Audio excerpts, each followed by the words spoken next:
आणि आता बुलेटिनमध्ये पाहणार आहोत 25 मिनिटात 50 बातम्या वेगवान स्वरूपात. सुरुवात करूया. छत्रपती संभाजीनगरमधल्या जाधववाडी कृषी उत्पन्न बाजार समितीमध्ये भाजीपाल्याची आवक घटल्यानं भाजीपाल्याचे दर तिपटीनं वाढलेले आहेत. टोमॅटो 80 रुपये, भेंडी 60 रुपये तर शेवगाही 60 रुपये किलोनं विकला जातोय आणि कोथिंबीरीच्या एका जुडीसाठी 15 ते 20 रुपये मोजावे लागतात. जून महिना संपत आला तरी पाऊस न पडल्यानं पाणी टंचाई निर्माण झालेली आहे. वाशिम जिल्ह्यात वन परिसरातील नैसर्गिक जलस्रोत आटल्यानं पाण्यासाठी वन्य प्राण्यांना भटकंती करावी लागते आणि याच पार्श्वभूमीवर वनात तातडीनं उपाययोजना करण्याची मागणी होतीये. नाशिक जिल्ह्यात कांद्याचे भाव वाढतील या आशेनं शेतकऱ्यांनी लाखो टन कांदा साठवून ठेवला होता. मात्र वाढत्या तापमानामुळे साठवून ठेवलेल्या पैकी 70 ते 75% कांदा सडू लागल्यामुळे शेतकरी हवालदिल झालेला आहे. अगोदरच भावात घसरण आणि आता साठवलेला कांदा सडून खराब झाल्यामुळे शेतकरी दुहेरी संकटात सापडलाय. जळगावच्या मुक्ताईनगरमध्ये कडाक्याचं ऊन पडत असल्यानं केळीचं पीक धोक्यात आलेलं आहे. नव्यानं लागवड केलेले केळीचे रोप उन्हामुळे करपू लागल्यानं रोपं वाचवण्यासाठी त्यावर प्लास्टिक पिशव्या आणि कापड लावून त्यांचा उन्हापासून बचाव करण्यासाठी शेतकऱ्यांची धडपड सुरू आहे. नागपूरसह विदर्भाच्या काही भागात पावसाला सुरुवात झाली आहे. त्यामुळे शेतकऱ्यांना दिलासा मिळाला असून खरीप हंगामाच्या पेरणीला वेग येणार आहे. येत्या 3 ते 4 दिवसात मान्सून विदर्भात दाखल होण्याची शक्यता आहे. नागपुरात अनेक ठिकाणी पाऊस सुरू झाला असून नरेंद्रनगर पूल परिसरात पाणी साचले आणि त्यामुळे एका बाजूची वाहतूक बंद झाली असून पालिकेकडून पाणी काढण्याचं काम सुरू आहे. गोंदिया जिल्ह्यात पावसाच्या सरी कोसळू लागलेल्या आहेत. त्यामुळे नागरिकांची उकाड्यापासून सुटका झाली आहे तर शेतकऱ्यांमध्ये देखील आनंदाचं वातावरण आहे. धाराशिवमध्ये उजनी जलवाहिनीतील तांत्रिक अडचणीमुळे शहरात 10 दिवसांनी पाणी पुरवठा केला जातोय. त्यातच आता 112 पैकी 80 कूपनलिका बंद आहेत आणि त्यामुळे धाराशिवकरांना पाणी टंचाईला सामोरं जावं लागतंय. धुळ्यातील मध्यम प्रकल्पांमध्ये केवळ 19% जलसाठा शिल्लक आहे आणि त्यामुळे ग्रामीण भागामध्ये तीव्र पाणी टंचाई झाली असून पाऊस न पडल्यास परिस्थिती अजून भीषण होण्याची शक्यता आहे. भंडारा जिल्ह्यात गोसेखुर्दच्या डाव्या कालव्याअंतर्गत वितरिकेच्या बांधकामासाठी अधिग्रहित शेतजमिनीचा पर्याप्त मोबदला देण्याच्या मागणीसाठी शेतकरी आक्रमक झालेत. तर बांधकामामध्ये अडथळे आणत गोंधळ घालणाऱ्या किन्ही गुंजेपार इथल्या 5 शेतकऱ्यांना पोलिसांनी ताब्यात घेतले. वाशिम जिल्ह्यात पुढील 5 दिवसात हलका ते मध्यम स्वरूपाच्या पाऊस पडण्याची शक्यता आहे. मात्र जोपर्यंत 75 ते 100 मिलीमीटर पाऊस पडत नाही तोपर्यंत शेतकऱ्यांनी खरीपाच्या पेरण्याची घाई करू नये असं आवाहन कृषी विभागानं केलंय. आषाढी एकादशी आणि बकरी ईद एकाच दिवशी आल्यानं बीडमधील खाटीक समाजानं मांस विक्रीची दुकानं बंद ठेवण्याचा निर्णय घेतलेला आहे. आषाढी एकादशीचं पावित्र्य राखणार असल्याचं खाटीक समाज संघटनेचे राज्य उपाध्यक्ष जावेद कुरेशी यांनी म्हटलंय. रत्नागिरीतील मच्छीमार बांधवांची मासेमारी हंगामासाठी बोटी बनवण्याची लगबग सुरू झालेली आहे. मच्छीमार उदरनिर्वाहासाठी छोट्या फायबर बोटीला प्राधान्य देत असल्याचं पाहायला मिळतंय. गोंदिया जिल्ह्यात मागील 3 ते 4 वर्षांपासून जिल्हा परिषदेच्या शाळांमधील शिक्षकांची रिक्त पदं भरण्याकडे दुर्लक्ष केलं जात आहे. परिणामी जिल्ह्यातील 97 शाळांमध्ये प्रत्येकी एकच शिक्षक कार्यरत असून त्यांच्यावर 4 वर्गांचा भार आहे आणि त्यामुळे विद्यार्थ्यांचं मोठं नुकसान होतंय. राज्यामध्ये शिक्षकांची 30,000 पदं लवकरच भरण्यात येणार आहेत. राज्य सरकारकडून हा निर्णय घेण्यात आलेला आहे. त्यासोबतच आता आंतरजिल्हा बदल्या बंद करण्यात आलेल्या आहेत. मुंबई ठाण्यामध्ये गरिबांसाठी कमी दरात 20,000 घरं उपलब्ध केली जाणार आहेत. गृहनिर्माण विभागाच्या महाहाऊसिंग मंडळ उपलब्ध ही घरं करून देणार आहे आणि मुंबईमध्ये 10,000, दिव्यामध्ये 8,500 तर टिटवाळ्यामध्ये 433 घरांचा समावेश आहे. 11वी प्रवेशासाठी नॉन क्रिमिलियर प्रमाणपत्र सादर करण्यास मुदतवाढ देण्यात आलेली आहे. विविध कागदपत्र मिळवताना तांत्रिक अडचणी येत असल्यानं 3 महिने मुदतवाढ देण्यात आलेली आहे. जुनी पेन्शन योजना समितीचा अहवाल 31 जुलैपर्यंत येण्याची शक्यता आहे. दरम्यान सरकार जुनी पेन्शन योजना लागू करण्यासंदर्भात सकारात्मक असून अहवाल आल्यानंतर तातडीनं अंमलबजावणी केली जाणार असल्याची माहिती मुख्य सचिवांनी दिली आहे.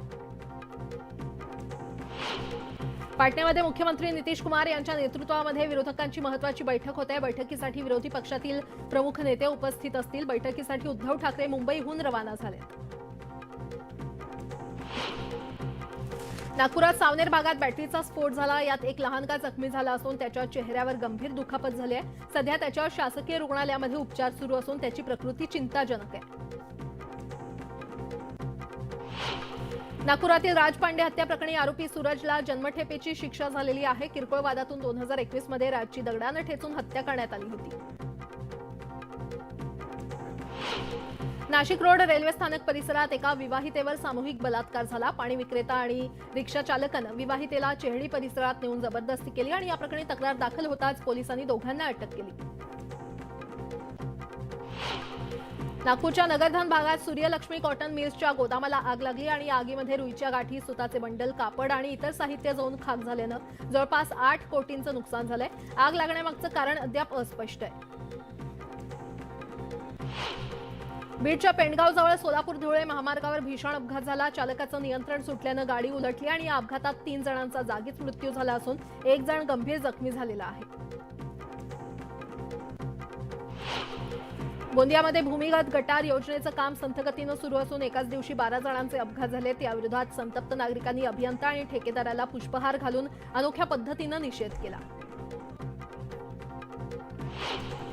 भंडाऱ्यातील वैनगंगा नदीच्या पुलावर 2 ट्रकची समोरासमोर धडक झाली. अपघात इतका भीषण होता की ट्रकच्या समोरील भागाचा चक्काचूर झाला.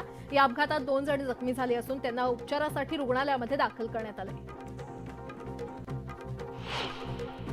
भंडारा जिल्ह्याच्या तुमसा तालुक्यातील अर्चना राऊत हत्या प्रकरणी आरोपीची मुंबईमध्ये पॉलिग्राफ टेस्ट सुरू झालेली आहे. 2019 मध्ये कौलेवाडा येथील अर्चना राऊत या आदिवासी मुलीची हत्या करण्यात आली होती. मात्र पोलिसांना अजूनही तिचा मृतदेह सापडलेला नाही. सिंधुदुर्गच्या आंबोली घाटात 2 दिवसांपूर्वी अज्ञात तरुणाचा मृत्यू झाला होता. मात्र या तरुणाची अद्याप ओळख पटलेली नाही. सावंतवाडी पोलिसांकडून तपास सुरू आहे. पाऊस लांबल्यानं पालेभाज्यांना हंगामातील उच्चांकी भाव मिळतोय. जुन्नर कृषी उत्पन्न बाजार समितीच्या नारायणगाव उपबाजारात कोथिंबिरीच्या जुडीला 50 ते 80 रुपये तर मेथीला 40 ते 50 रुपये भाव मिळतोय आणि त्यामुळे गृहिणींचं बजेट कोलमडलंय. देशातील बाजारात सोयाबीनचे भाव अद्यापही स्थिर आहे. सोयाबीनला 4600 ते 5100 रुपये दर मिळतोय. आंतरराष्ट्रीय बाजारातील तेजी टिकून राहिल्यास देशातील भाव देखील वाढतील असा अंदाज व्यक्त करण्यात आलाय. देशात तुरीचा स्टॉक खूप कमी आहे आणि त्यामुळे सरकारच्या सक्तीनंतर देखील भाव कमी होताना दिसत नाहीये. तुरीला सरासरी 9500 ते 10500 रुपयांचा दर मिळत असून यंदा तुरीचं उत्पादन आणि पुरवठा पाहता तुरीचे भाव तेजीत राहतील असा अंदाज व्यक्त करण्यात आलाय. पाऊस लांबल्यानं सध्या बाजारात कैरीची आवक टिकून आहे. लोणच्यासाठीच्या कैरीला सध्या 2000 ते 3000 रुपयांचा भाव मिळतोय. यंदा बदलतं वातावरण आणि पावसामुळे कैरीचं उत्पादन घटलेलं आहे. देशामध्ये यंदा बाजरीचं उत्पादन घटलं असून बाजरीला चांगली मागणी आहे आणि त्यामुळे बाजरीचे भाव तेजीमध्ये आहेत. बाजरीला प्रति क्विंटल 2200 ते 2500 रुपयांचा भाव मिळतोय. देशातील बाजारात कापूस दरावरील दबाव कायम आहे. कापसाची आवक सरासरीपेक्षा आजही जास्त असून कापसाचे भाव प्रति क्विंटल 6800 ते 7400 रुपयांवर आहेत. देशातील बाजारामध्ये 50,000 गाठींवर कापूस आवक झालेली आहे. मृग नक्षत्रातही पाऊस न झाल्यानं छत्रपती संभाजीनगरमधील शेतकरी चिंतेत आहेत. सिल्लोड तालुक्यात मिरची आणि कपाशी पिकांची ठिबक सिंचनावर लागवड करण्यात आली आहे. मात्र जलाशयांनी तळ गाठल्यामुळे पिकांना पाणी कसं द्यावं असा प्रश्न शेतकऱ्यांसमोर निर्माण झालाय.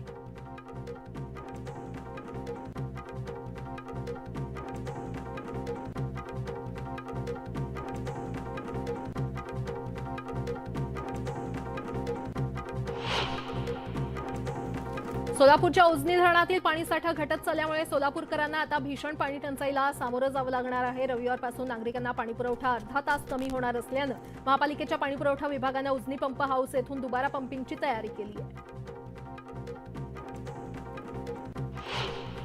बंगालच्या उपसागरात चक्रीय वाऱ्याची स्थिती निर्माण झालेली आहे आणि त्याचा परिणाम म्हणून बाष्पयुक्त ढग ओडिशा, तेलंगणा, विदर्भ आणि रायपूर परिसरात जमा झालेत. त्यामुळे विदर्भासह संबंधित भागात विजेच्या कडकडाटासह पाऊस पडण्याचा अंदाज वर्तवण्यात आलेला आहे. किरकोळ आणि घाऊक बाजारात टोमॅटो चांगलेच महाग झालेले आहेत. किरकोळ बाजारामध्ये 60 रुपये किलो दरानं टोमॅटोची विक्री केली जाते. तर परराज्यातून आणि महाराष्ट्रातून होणारी टोमॅटोची आवक कमी झाल्यानं टोमॅटोचे भाव वधारले असल्याचं व्यापाऱ्यांनी सांगितलं. आंदरमाळवातील माऊची डोंगरवाडी येथील नागरिकांची पिण्याच्या पाण्याचा प्रश्न त्यांचा गंभीर झालेला आहे. 1 हंडा पाण्यासाठी विहिरीत उतरावं लागतंय तर अशुद्ध पाण्यामुळे ग्रामस्थांचं आरोग्य देखील धोक्यात आलंय.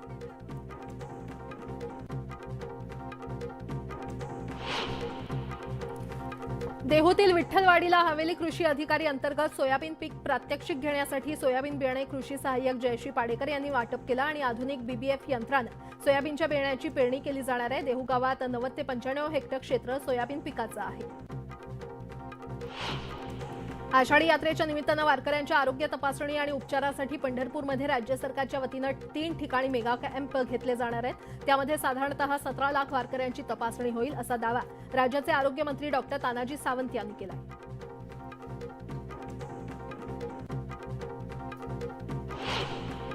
बिहारचे मुख्यमंत्री नितीश कुमार यांच्या पुढाकारानं आज पाटणामध्ये देशातील विरोधी पक्षाच्या नेत्यांची बैठक होणार आहे आणि या बैठकीला उद्धव ठाकरे, आदित्य ठाकरे, संजय राऊत, शरद पवार, सुप्रिया सुळे आणि प्रफुल्ल पटेल हे महाराष्ट्रातले नेते उपस्थित असतील, तर अरविंद केजरीवाल, ममता बॅनर्जी, काँग्रेस अध्यक्ष मल्लिकार्जुन खरगे आणि एमके स्टॅलिन उपस्थित असतील।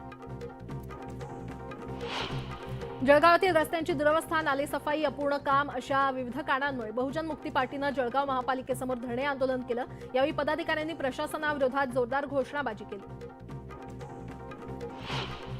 जळगाव महापालिकेनं सिक्युरिटी फोर्ससाठी बनावट सर्टिफिकेट असतानाही कुठलीही पडताळणी न करता कंत्राट दिलंय असा गौप्यस्फोट स्वाभिमानी शेतकरी संघटनेनं केलेला आहे आणि हे सुरक्षा रक्षक पुरवणाऱ्या कंपनीवर नाशिकमध्ये गुन्हा दाखल असल्याचे पुरावे देखील स्वाभिमानी शेतकरी संघटनेचे जिल्हाध्यक्ष विवेक सोनावणे यांनी सादर केलेले आहेत।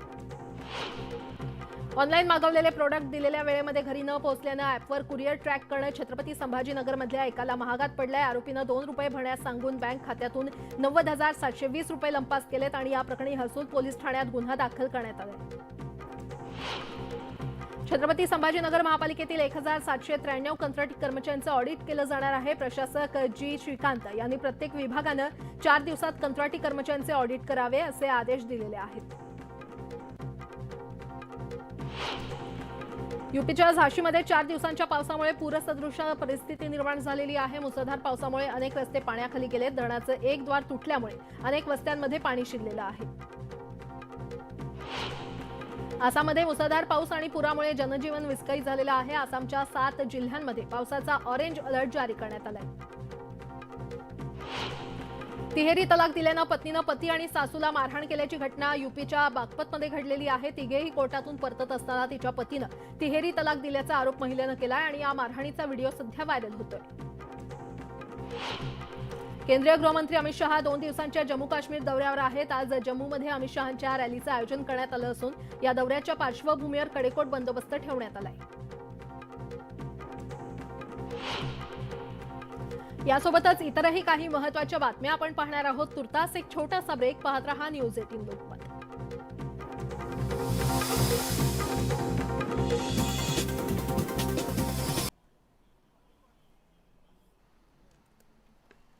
यासोबतच बुलेटिनमध्ये आणखीन एक छोटासा ब्रेक, पाहत रहा न्यूज 18 लोकमत।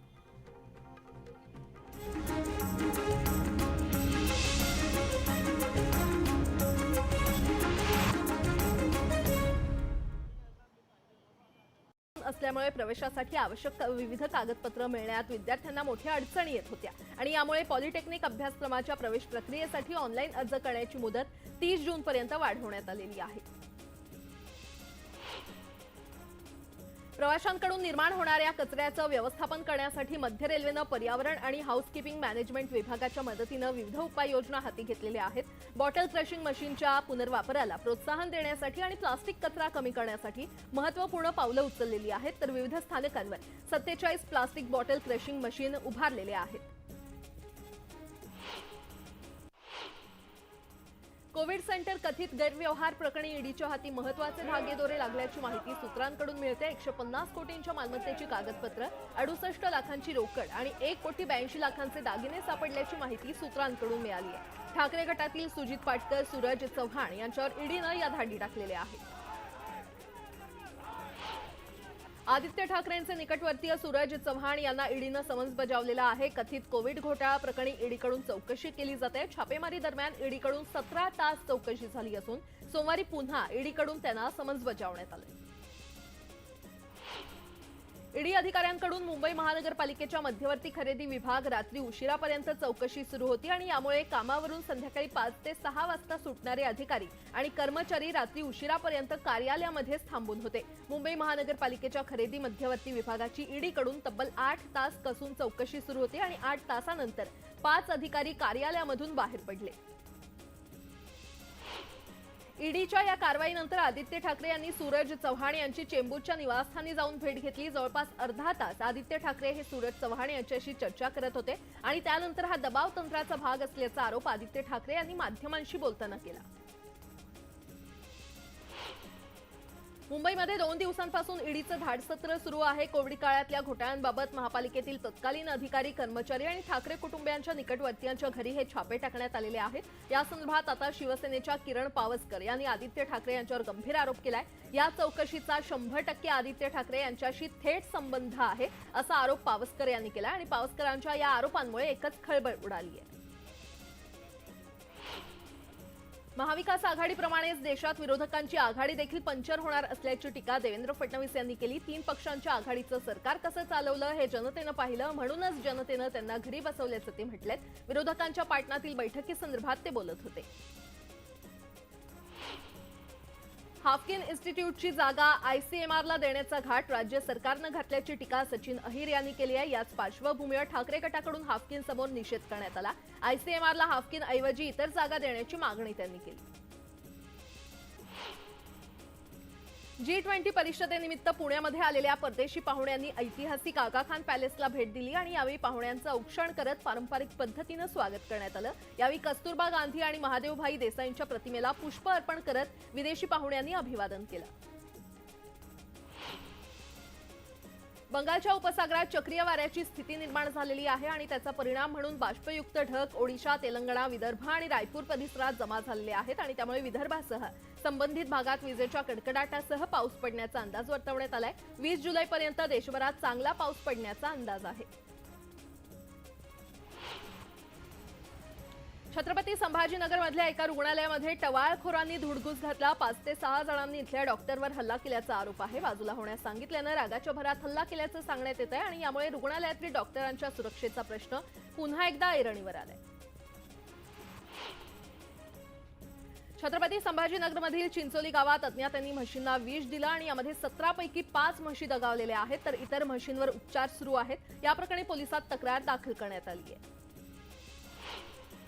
माझी वसुंधरा अभियानात प्रथम क्रमांक पटकावणाऱ्या पिंपरी चिंचवड महापालिकेमध्ये शेकडो झाडांची कत्तल सुरू आहे आणि या संदर्भात पर्यावरणप्रेमी आक्रमक झालेत। दरम्यान पालिका आणि MIDC प्रशासनाकडून दोषींवर कठोर कारवाईचा इशारा देण्यात आलाय।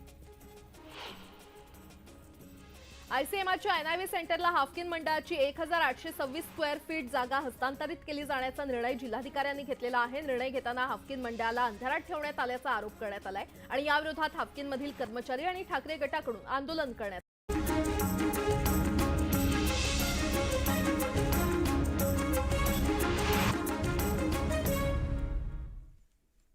ब्रेकनंतर तुमचं स्वागत आणि आता पुढची बातमी पाहूयात। नायगाव इथे जमिनीचा व्यवसाय करणारे जितेंद्र यादव यांच्या कार्यालयाबाहेर अज्ञातानं तलवारीनं गाड्यांची तोडफोड केली आहे।